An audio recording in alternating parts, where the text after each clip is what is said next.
आपका स्वागत है टारगेट सरकारी नौकरी चैनल पर। मैं हूं इरशाद अली। आज हम एक नए कोर्स की शुरुआत कर रहे हैं। थंबनेल आप देख चुके हैं। मैं बात कर रहा हूं पर्यावरणीय अध्ययन यानी इन्वायरमेंटल स्टडीज की। बेहद इंपॉर्टेंट टॉपिक, एक इंपॉर्टेंट विषय माना जाता है। विद्यालय स्तर पर या कॉलेज लेवल पर या कॉम्पिटिटिव एग्जाम्स के स्तर पर सभी में इसके प्रश्न पूछे जाते हैं और इसके प्रश्न बेहद आसान होते हैं, बहुत स्कोरिंग होते हैं। तो इस विषय को हम बहुत बेसिक से लेकर के चलेंगे, बहुत डिटेल में डिस्कस करेंगे। एक एक प्रश्न जो आपकी परीक्षाओं में बनता है वो सारे यहाँ कवर करेंगे। तो ये पूरा थ्योरी कोर्स होगा और इस कोर्स को हम कंप्लीट कराएंगे। और ये कोर्स होगा आपके किन एग्जाम्स को कवर करेगा। सबसे पहले हम बात करेंगे यूपीटीईटी उत्तर प्रदेश शिक्षक पात्रता परीक्षा की, जिसमें 30 अंक के प्रश्न आपसे पर्यावरण के पूछे जाएंगे। सारे प्रश्न आप यहां से देख पाएंगे हमारे इस कोर्स से। दूसरा हम बात करें प्राथमिक शिक्षक भर्ती, जूनियर शिक्षक भर्ती उत्तर प्रदेश की, इनमें भी आपसे पर्यावरण के क्वेश्चंस पूछे जाएंगे। अच्छे खासे टॉपिक्स हैं, तो वो भी आप इसी कोर्स से कवर कर लेंगे। उसके सिलेबस को भी हमने इसी में शामिल कर लिया है। साथ ही हम बात करेंगे सीटैट की। सीटैट में भी पर्यावरण के 30 क्वेश्चन आते हैं। उसमें 15 जो क्वेश्चंस होते हैं वो कंटेंट पर आधारित होते हैं, 15 नंबर की या 15 क्वेश्चंस उसके पैडागोजी पर होते हैं। तो सीटैट के लिए स्पेशल कोर्स पर्यावरण का हम अलग से करेंगे, ठीक है। तो इस कोर्स की अब हम शुरुआत कर लेते हैं। हमारे कोर्स को शुरू करने की जो शर्त साथ में होती है बहुत सिंपल है। आप अपना रेस्पॉन्स कोर्स पर अच्छा रखिए, मतलब आप वीडियोज़ को लाइक और शेयर करते रहिए, जैसे अभी आपने कर दिया है। इसको कर दीजिए नहीं किया है तो। और जो लोग इस चैनल पर नए हैं वो इसको सब्सक्राइब करके बेल आइकन जरूर प्रेस कर लें, क्योंकि जैसे हमने आपसे कहा था कि 20 अगस्त से आपकी क्लासेस शुरू हो रही हैं यूपीटीईटी और सुपर टेट की और सीटेट की। तो ये आज उसका पहला क्लास या पहला यूनिट या पहला सब्जेक्ट हम ले रहे हैं। तो इसमें आज हम जो है बेसिक से स्टार्ट करेंगे पर्यावरण को। बेसिक टर्मिनोलॉजी समझेंगे, इसमें कौन कौन से शब्द आते हैं। और आज का जो वीडियो है, ये पहला जो लेक्चर है, इसमें से ढेर सारे प्रश्न आपको परीक्षा में मिल जाएंगे डेफिनेटली। आप देखिए, चलिए इसको समझने की कोशिश करते हैं हम लोग। और आप अपने नोट्स जो है खुद से तैयार कर सकते हैं। साथ ही इन नोट्स की पीडीएफ भी आपको अवेलेबल करा दी जाएंगी। तो चलिए समझते हैं। पहले जो प्रश्न आता है किसी विषय को लेकर, मान लीजिए पर्यावरण हम पढ़ रहे हैं, तो सबसे पहले पर्यावरण का मतलब क्या होता है या पर्यावरण होता क्या है, सिंपल इसको समझेंगे। चलिए तो आइए समझते हैं कि पर्यावरण क्या होता है। हम लोग पृथ्वी पर रहते हैं। ये पृथ्वी है, पृथ्वी की सतह है जिस पर हम रहते हैं। और इस पृथ्वी की सतह पर बहुत सारी चीजें हैं। जैसे एग्जाम्पल के तौर पर एक एक चीज हम यहाँ ले रहे हैं। जैसे बहुत सारे पेड़ पौधे हैं, जंगल हैं। भाई आपने देखा होगा ओशन है, यानी पानी ही पानी है, महासागर है पृथ्वी के ऊपर। बहुत सारे पर्वत मिलेंगे आपको, पहाड़ हैं, पहाड़ों से निकलती हुई नदियां हैं, पेड़ पौधे हैं, झाड़ियां हैं। और इसी पृथ्वी पर हम मानव, जीव जंतु, जानवर रहते हैं। इसी पे हमारे घर बने हुए हैं और इसी में जानवरों के भी घर हैं। जानवरों के घर आप जानते हैं, उनका हैबिटेट, उनका निवास स्थान क्या होते हैं, वन या फॉरेस्ट होते हैं। इसी पर हमारे बनाए हुए वाहन हैं, समझे। तो ये सारी चीजें अवेलेबल हैं अर्थ पर। अब अर्थ पर, अर्थ के सरफेस की बात हुई।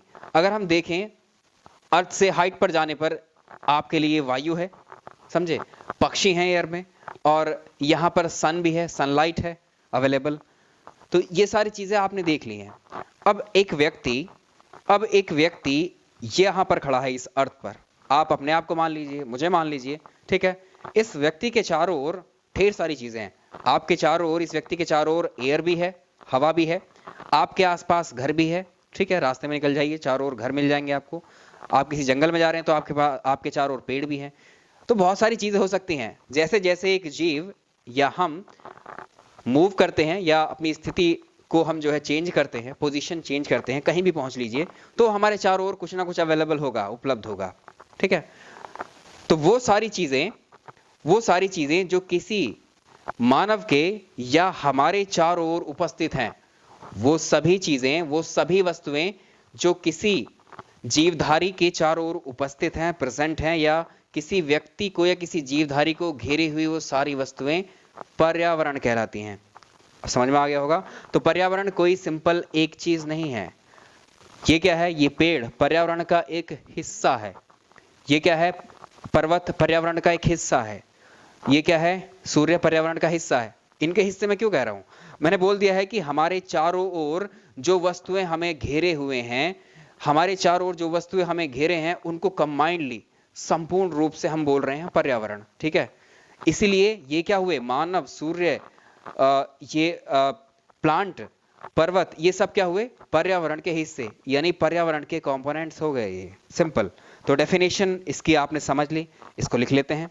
बहुत सारे लोगों को ये ज्यादा ही बेसिक लग रहा होगा, बहुत इजी लग रहा होगा कि ये तो सबको आता है, लेकिन इस लेक्चर के अंत तक आप पेशेंस रख के जब इसको देखेंगे तो बहुत सारे क्वेश्चंस के आप आंसर करने के लिए तैयार होंगे। पर्यावरण क्या होता है ये हमें समझ में आ गया, लेकिन अब हम इसकी डेफिनेशन यानी इसकी परिभाषा को समझेंगे, जिस पर प्रश्न आपकी परीक्षा में कई तरह से पूछा हुआ है। तो उस टेक्निकल डेफिनेशन तक पहुंचते हुए उससे पहले कुछ टर्म्स हम देखेंगे। जैसे इन्वायरमेंट जो शब्द है वो बना है किससे, इन्वायन से, जिसका मतलब होता है टू सराउंड। ठीक है, इसका क्या मतलब होता है, टू सराउंड, चारों ओर से घिरे होना। अब हम चारों ओर से, कोई भी जीवधारी, कोई भी जीव जंतु चारों ओर से किससे घिरा है भाई, या तो लोगों से घिरा होगा, या किसी स्थान से घिरा होगा, वस्तुओं से घिरा होगा, प्रकृति से, यानी हम एक साथ इन सभी चीजों से घिरे हुए हैं।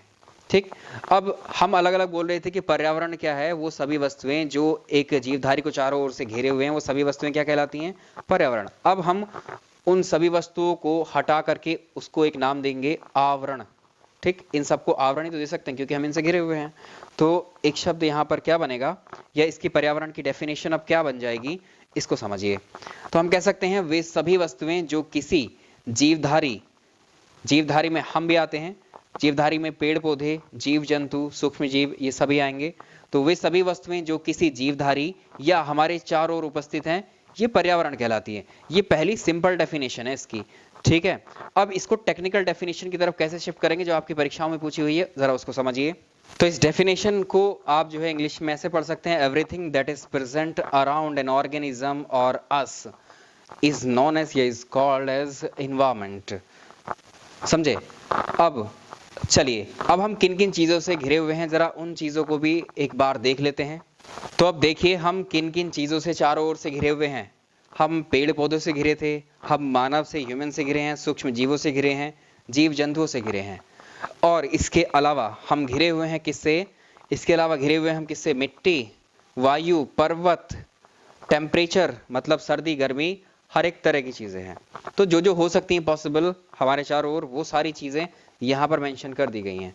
अब इसमें जो ये वाले सेक्शन है, इसमें से पेड़ पौधे, मानव, सूक्ष्म जीव, जीव जंतु, ये सभी क्या है, ये सभी सजीव हैं, इनमें जीवन पाया जाता है, इनमें लाइफ पाई जाती है, और जिनमें लाइफ होता है, जीवन होता है, उसको हम बोलते हैं सजीव, लिविंग ऑर्गेनिजम्स। और इनको एक नाम और दे दिया जाता है लिविंग ऑर्गेनिजम्स को। इस नाम को आप जानेंगे किस नाम से, जी हाँ, इसको हम जानेंगे बायोटिक, यानी हिंदी में बोलेंगे जैविक के नाम से। तो भाई ये क्या थे, पेड़ पौधे, मानव, सूक्ष्म जीव, जीव जंतु, ये क्या थे, पर्यावरण के हिस्से हैं, पर्यावरण के भाग हैं। ये क्या है, लिविंग हैं, ये क्या है, लिविंग ऑर्गेनिजम्स हैं, सजीव हैं। और लिविंग ऑर्गेनिजम्स, सजीवों को हम बोलते हैं बायोटिक यानी जैविक। सजीव घटक यानी जैविक कंपोनेंट हो गए हैं ये। ठीक है, कंपोनेंट मतलब हिस्सा या भाग, किसका, पर्यावरण का। ठीक, इधर आइए, इधर समझिए। अब वायु, पर्वत, तापमान, ये सब क्या है, निर्जीव है यानी नॉन लिविंग है, इनमें जीवन है ही नहीं, तो इनको क्या बोलेंगे, निर्जीव यानी नॉन लिविंग। नॉन लिविंग को एक टेक्निकल टर्म देते हैं हम अबायोटिक, अजैविक। ठीक है, सजीवों को एक टेक्निकल टर्म देते हैं हम जैविक बोलते हैं, और निर्जीवों को एक टेक्निकल टर्म देते हैं हम, उसको बोलते हैं अजैविक। ठीक है, अजैविक। तो जो सजीव होते हैं, लिविंग ऑर्गेनिजम्स होते हैं, उनको हम नाम देते हैं टेक्निकल टर्म में बायोटिक यानी जैविक, और जो निर्जीव होते हैं यानी नॉन लिविंग होते हैं, जिनमें लाइफ नहीं होती, उनको हम नाम देते हैं अजैविक यानी अबायोटिक। अब आप सोच रहे हैं कि इतना सारा हमें क्यों बताया, ये तो बहुत सिंपल है, हम जानते हैं, ये सारा आप जानते होंगे, लेकिन इनके ये जो नाम है टेक्निकल वाले, अब जो हमारी डेफिनेशन कंप्लीट होगी, जो परीक्षाओं में पूछी जाती है, उस पर आने वाले हैं हम। तो इस डेफिनेशन को देखिए, अब हम क्या बोल सकते हैं, जो पर्यावरण है सजीवों और निर्जीवों का क्या है, योग है या सम्मिश्रण है, या और टेक्निकली कहेंगे जैविक और अजैविक घटकों का योग ही पर्यावरण कहलाता है। यानी environment is the sum of biotic and abiotic components. Simple, ये डेफिनेशन कई बार आपकी परीक्षाओं में पूछी हुई है। ठीक है, बायोटिक देखो हम कहां से शुरू किया था हमने और इसको कहां पर आ गए हैं अब। ठीक है, अब बात कर लेते हैं अगले प्रश्न की। यहां से अब जो हम पढ़ना शुरू करेंगे वो सारा कुछ आपकी परीक्षाओं में पूछा हुआ है। ठीक, अब देखिए पर्यावरण क्या है, पर्यावरण को कैसे समझेंगे। पर्यावरण क्या है, जैविक और अजैविक घटकों का योग है या मिश्रण है या सम्मिश्रण है। ठीक है, तो हम जानते हैं जो पर्यावरण है हमारा, पर्यावरण क्या है, बायोटिक और अबायोटिक कंपोनेंट्स का सम है, यानी जैविक और अजैविक घटकों का योग ही क्या कहलाता है, पर्यावरण। अब जो जैविक घटक थे, बायोटिक कंपोनेंट्स थे, कौन कौन से हैं, प्लांट्स, जितने भी तरह के पेड़ पौधे हैं, प्लांट्स हैं, वो सब क्या हैं, जैविक घटक हैं। एक प्रश्न आपसे ये पूछा जाता है, इनमें से पर्यावरण का जैविक घटक कौन सा है, या ऐसे पूछता है इनमें से पर्यावरण का जैविक घटक कौन सा नहीं है।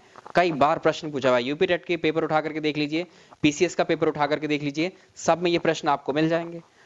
पेड़ पौधे, अब इसमें जो पेड़ पौधे, जो प्लांट्स होते हैं, प्लांट्स की खास बात क्या होती है, तो जितने भी प्लांट्स होते हैं वो क्या करते हैं, अपना भोजन खुद तैयार करते हैं।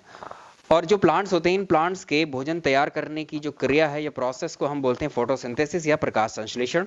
तो प्रकाश संश्लेषण के दौरान प्लांट्स क्या करते हैं, अपना भोजन तैयार करते हैं और अपनी ग्रोथ को आगे बढ़ाते हैं। साथ ही बाई प्रोडक्ट फोटोसिंथेसिस की क्रिया के दौरान जो उत्पाद के रूप में हमें क्या मिलती है, इसमें हमें ऑक्सीजन रिलीज करते हैं। तो जो ऐसे जीव जो अपना भोजन खुद बना सकते हैं उनको हम बोलते हैं प्रोड्यूसर, उत्पादक। ठीक है, ये सवाल पूछा हुआ है, सिंपल है लेकिन पूछा हुआ है। उत्पादक कौन होते हैं, ये उत्पादक हमेशा प्लांट्स ही होंगे। ठीक है, दूसरा है एनिमल्स यानी जीव जंतु, इसी में हम लोग भी आएंगे। एनिमल्स क्या होते हैं, वे जीव जो अपना भोजन खुद नहीं बना सकते। आप सोच रहे होंगे कि किचन में जाकर तो बना सकते हैं, वो वाला नहीं, यानी आप खड़े रहिए, आप कुछ मत करिए। जिस तरह से एक प्लांट की ग्रोथ होती चलेगी उस पोजीशन पर खड़े होकर के, उसने कुछ नहीं किया, ठीक है, जो प्रोसेस किया वो हमें दिख भी नहीं रहा है लेकिन उसकी ग्रोथ हमें दिख रही है। ऐसा एनिमल्स में ऐसी कोई व्यवस्था नहीं है। ठीक है, जो एनिमल है इसको अपनी ग्रोथ के लिए, इस जीव जंतु को अपनी ग्रोथ के लिए, अपने विकास के लिए, अपनी वृद्धि के लिए, भोजन के लिए दूसरों पर आश्रित है ये, यानी खुद नहीं बना सकता है। यानी ये हम लोग अपने भोजन में क्या खाते हैं, पेड़ पौधे ही तो खाते हैं हम भाई, साग सब्जी। ठीक है, ये जितनी भी सब्जियां होती हैं, वेजिटेबल्स हैं, क्या है, प्लांट्स ही तो हैं। ठीक है, प्लांट्स के प्रोडक्ट ही तो हैं। तो क्या है, हम क्या हो रहे हैं, किस पे डिपेंड हो रहे हैं, प्लांट्स पर। प्लांट्स क्या है, ये प्लांट्स क्या है, ये भी तो जीव हैं। यानी जो ऐसे जीव जो अपने भोजन के लिए दूसरे प्लांट्स पर डिपेंड होते हैं, अपने भोजन दूसरे प्लांट्स, सॉरी, ऐसे जीव जो अपने भोजन के लिए दूसरे जीवों पर आश्रित होते हैं या निर्भर होते हैं, वो कहलाते हैं उपभोक्ता, कंज्यूमर कहलाते हैं। यानी हम और जितने जानवर होंगे वो सारे क्या है, एक भेड़, एक बकरी भी है, तो बकरी भी क्या है, वो प्लांट्स ही खाएगी, पत्तियां खाएगी, उसकी जाकर के फल खा लेगी। ठीक है, तो ये क्या है, प्लांट्स पर डिपेंड कर रही है बकरी। तो बकरी क्या है, कंज्यूमर है, ये उपभोक्ता है, ये अपना भोजन खुद नहीं बना सकती है, इसको अपने भोजन के लिए, अपनी वृद्धि के लिए किसी दूसरे पर डिपेंडेंसी इसकी बनी हुई है। सिंपल, ये हो गया। तो इसमें मानव आ जाएगा, जितने जानवर हैं वो सारे आ जाएंगे, ये सब क्या हैं, कंज्यूमर हैं। खाद्य श्रृंखला में इसको हम आगे पढ़ रहे होंगे बहुत डिटेल में। ठीक, अगले हैं सूक्ष्म जीव, माइक्रो ऑर्गेनिजम्स। ये क्या करते हैं, माइक्रो ऑर्गेनिजम्स, ये एक्चुअली जो डेड, आप कह सकते हैं डेड ऑर्गेनिजम्स होते हैं, जो मृत जीव होते हैं, उनको खाकर ये सर्वाइव करते हैं, सूक्ष्म जीव। तो ये क्या कहलाएंगे, ये कहलाते हैं आपके अपघटक या डिकम्पोजर्स। ठीक है, अपघटक या डिकम्पोजर्स। इनमें एग्जाम्पल्स में आप बैक्टीरिया को ले सकते हैं, ठीक है, फंजाई को ले सकते हैं। ठीक, तो ये तो हो गए आपके जैविक घटक, ये हो गए आपके जैविक घटक सारे। अब हम बात करेंगे अजैविक घटक की, अबायोटिक कंपोनेंट्स की। आप जानते हैं जो पृथ्वी है, पृथ्वी पर दो ही हिस्से हैं, 71% तो महासागर है यानी जल है, और 29% क्या है, लैंड वाला एरिया यानी भूमि वाला एरिया है। तो जो भूमि है, मृदा है, सॉइल है, पृथ्वी पर जो स्थल वाला एरिया है 29% का, उसको पूरे को अगर आप बोलना चाहोगे तो उसको कहोगे लिथोस्फीयर यानी स्थल मंडल।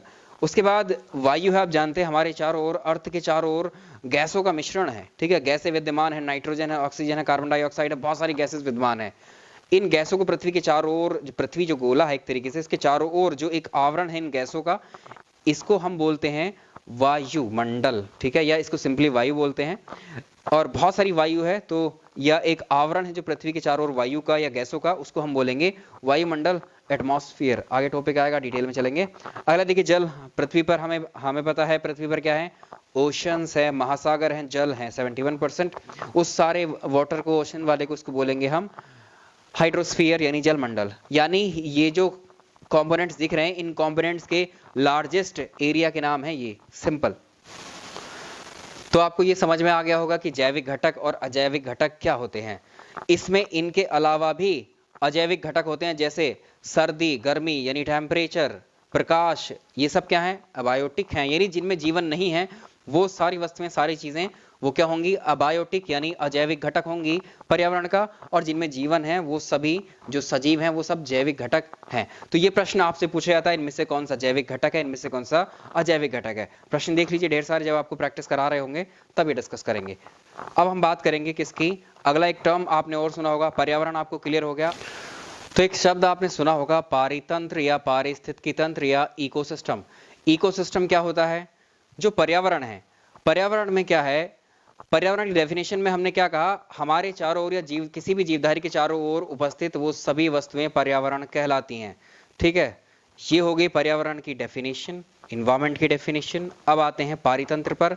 पारिस्थितिकी तंत्र क्या होता है, हम जानते हैं हमारी इस पृथ्वी पर सजीव और निर्जीव उपस्थित हैं, जिसकी हम बात कर रहे हैं, ठीक।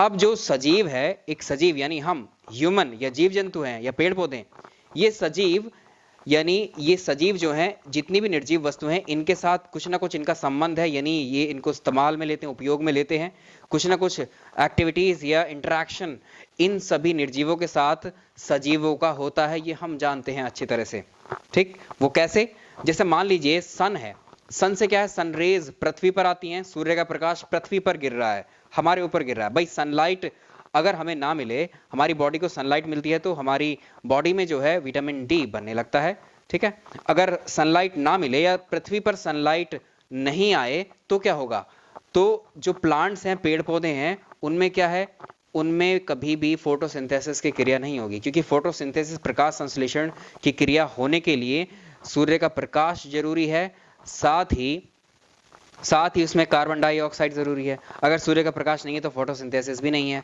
फोटोसिंथेसिस नहीं है तो ऑक्सीजन रिलीज नहीं होगी प्लांट से, पेड़ पौधों से, तो क्या होगा, जीवन दुभर हो जाएगा अर्थ पर, यानी जीवन असंभव, यानी एक तरीके से खत्म होने की तरफ चला जाएगा। तो ये हमें समझ में आया। तो किससे पॉसिबल है ये, भाई सनलाइट क्या है, एक हमारी बॉडी पर पड़ रही है, हमें क्या है, विटामिन डी बन रहा है शरीर में, ठीक है। दूसरा, पेड़ पौधों पर गिर रहा है तो पेड़ पौधे अपना भोजन तैयार कर ले रहे हैं, साथ ही ऑक्सीजन रिलीज कर दे रहे हैं, ठीक। भाई ये क्या है, हम सनलाइट से क्या कर रहे हैं, इंटरेक्ट कर रहे हैं, हमारा इससे क्या है, संबंध स्थापित है पहले से ही, ठीक है। दूसरा, बाकी जीवों के लिए भी है ये। चलो ये तो एक एग्जाम्पल हो गया। तो किसी ना किसी तरह से जितनी भी निर्जीव वस्तुएं हैं, जितनी भी अबायोटिक अजैविक कंपोनेंट हैं, उन अजैविक कंपोनेंट के साथ में सजीवों का यानी बायोटिक कंपोनेंट्स का परस्पर संबंध होता है, परस्पर क्रियाएं उनके साथ में होती हैं। जैसे एक रिवर है, नदी है, नदी बह रही है, नदी क्या है भाई, प्राकृतिक स्रोत है, एक क्या है ये, अबायोटिक अजैविक घटक है नदी, ठीक है। नदी क्या है, अजैविक घटक है। इस अजैविक घटक इंसान क्या करता है, उस पर डैम बनाता है, डैम बनाकर उसके वाटर का यूटिलाइज करता है, या उस नदी के पानी को पीता है, यानी क्या है भाई, पानी क्या है, निर्जीवी तो है, लेकिन उस पानी को पी रहा है, यानी उसके परस्पर संबंध में है, यानी उससे अंतःक्रिया कर रहा है, इंटरेक्शन कर रहा है। ये आपको समझ में आ गया। तो जो पारिस्थितिकी तंत्र क्या होगा, अब जो सजीव और जो सजीव इन निर्जीवों के साथ में क्रिया करके जो है पारस्परिक संबंध एक तरीके से स्थापित है, इसी को हम क्या बोलते हैं, पारितंत्र या पारिस्थितिकी तंत्र। इसकी सिंपल डेफिनेशन कुछ इस तरह से होगी। सबसे पहले इस पर जो सवाल बना है आपका, ये बहुत पूछा जाता है कि जो इकोसिस्टम शब्द है, इस शब्द को दिया किसने गढ़ा ये शब्द, एजी टैंसले ने वर्ष 1935 में इस शब्द को दिया था। तो ये प्रश्न कई बार पूछा हुआ है। अब इसके डेफिनेशन पर आ जाइए। वातावरण के जो जैविक, वातावरण यानी पर्यावरण, ठीक है, वातावरण के जैविक और अजैविक घटकों के बीच जो पारस्परिक संबंध होता है, जो हम बता चुके हैं आपको, वातावरण के जैविक और अजैविक घटकों के बीच पारस्परिक संबंध को पारितंत्र कहते हैं। या इसको आगे बढ़ाएं, वातावरण के जैविक और अजैविक घटकों के बीच के अंतःक्रिया को अंत्यक्रिया से जो एक तंत्र विकसित हो गया, एक सिस्टम ही बन गया है, मतलब वो चीजें अब चल रही हैं, डेली चल रही हैं, बहुत प्राचीन काल से चलती आ रही हैं और अभी तक चल रही हैं, यानी एक सिस्टम बन चुका है ये, ठीक है। तो इसी तंत्र को, इस विकसित तंत्र को जो पहले से चलता आ रहा है, इसी को हम क्या नाम दे रहे हैं? पारिस्थितिकी तंत्र या पारितंत्र कह सकते हैं। इकोसिस्टम आपको समझ में आ गया। आपकी परीक्षा में जो प्रश्न बनते हैं वो इकोसिस्टम के एग्जाम्पल्स पूछे जाते हैं कि इनमें से कौन सा पारितंत्र का किस तरह का एग्जाम्पल होता है, ठीक। अब एक पानी की बूंद आप देखी होगी, पानी की बूंद भी एक इकोसिस्टम होती है, तालाब भी इकोसिस्टम होता है, झील इकोसिस्टम होती है, ठीक है। महासागर इकोसिस्टम है, वन जो है हमारे क्या है, इकोसिस्टम एक पारितंत्र है। भाई हम इनको पारितंत्र का नाम क्यों दे रहे हैं? हम जंगल को या वन को पारितंत्र का नाम क्यों दे रहे हैं? पारितंत्र को अभी हमने समझा क्या डेफिनेशन है उसकी। उसमें क्या होते हैं? जैविक और अजैविक घटकों का इंटरेक्शन। एक जंगल में पेड़ पौधे होंगे, प्लांट्स होंगे, सभी तरह की झाड़ियां होंगी, सभी तरह के सूक्ष्म जीव भी वहां पर मौजूद होंगे, जीव जंतु जानवर सब कुछ होगा उस एक जंगल के अंदर, ठीक। तो जंगल के अंदर सजीव भी हैं, निर्जीव भी हैं, ठीक है, एक दूसरे पर आश्रित भी हैं। भाई जंगल में क्या है, धूप जाएगी, जाहिर है, नदी गुजर रही होगी जंगल से, निर्जीव कंपोनेंट्स भी हैं अवेलेबल, वहां उस पूरे उसमें इंटरेक्शन हो रहा होगा सजीवों का निर्जीवों का एक जंगल के अंदर। तो वहां पर क्या है, एक पारितंत्र बन गया, उसी को तो हम पारितंत्र का नाम दे रहे थे, ठीक है। तो आपके एग्जाम में जो प्रश्न बनता है इसके एग्जाम्पल पर बनता है कि इनमें से किस तरह का ये पारितंत्र है। तो जो पारितंत्र है या इकोसिस्टम या पारिस्थितिकी तंत्र जो है वो दो टाइप के होते हैं। एक होते हैं जो प्राकृतिक पारितंत्र है, नेचुरल इकोसिस्टम। दूसरे होते हैं मानव निर्मित या कृत्रिम या कह सकते हैं एंथ्रोपोजेनिक इकोसिस्टम। अब जो नेचर ने हमें दिए हैं, प्रकृति ने स्वतः ही बना दिए हैं, जो हमें ऐसे ही मिले हैं विरासत में जन्म लेते ही, ये क्या है?